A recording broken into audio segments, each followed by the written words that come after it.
அனைவருக்கும் வணக்கம். இது அறிவு பார்வை. நடந்து முடிந்த சட்டமன்ற தேர்தலில் தமிழக வெற்றி கழகம் மற்ற கட்சிகளை விட கூடுதல் இடம் பெற்று திராவிட முன்னேற்ற கழகத்தின் கூட்டணி கட்சிகளுடன் இணைந்து இன்று ஆட்சி அமைத்திருக்கிறது. இந்த நிலையில் தமிழகம் எங்கும் முதலமைச்சருக்கு ஆட்சி பொறுப்பேற்றிருக்கின்ற தமிழக வெற்றி கழகத்திற்கு வாழ்த்து தெரிவித்து எங்கு பார்த்தாலும் பதாகைகள் வைக்கப்பட்டுள்ளன, ஃப்ளெக்ஸ் போர்டுகள் வைக்கப்பட்டுள்ளன.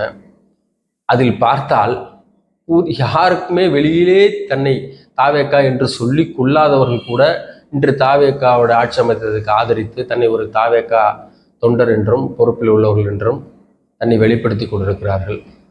ஆனால் அவர்கள் ஒருவர் கூட தேர்தலுக்கு முன்பாக ஓட்டு கேட்டு கூட தன்னை சுற்றி இருந்தவர்களிடம் கூட ஓட்டு கேட்டு வரவில்லை. ஒருவேளை ரகசியமாக ஓட்டு கேட்டிருக்கலாம். ஆனால் பப்ளிக், அதாவது பொதுவெளியில் ஓட்டு கேட்காத பல முகங்களை இன்று நாம் பார்க்க முடிகின்றது. ஃப்ளெக்ஸ் போர்டு வைத்து இன்று ஆதரவு தெரிவித்திருக்கிறார்கள். ஒருவேளை தோல்வி அடைந்திருந்தால் பேசாமல் இருந்திருப்பீர்களோ? என்ன ஒரு வெக்கம் கெட்ட அரசியல், ஒரு கேடு கெட்ட அரசியல் உங்களுடையது. உங்களுடைய நிலைப்பாடு தான் என்ன? நீங்கள் எந்த கருத்துக்களை வேண்டுமானாலும் ஆதரியுங்கள், எதிருங்கள், அது ஜனநாயக உரிமை.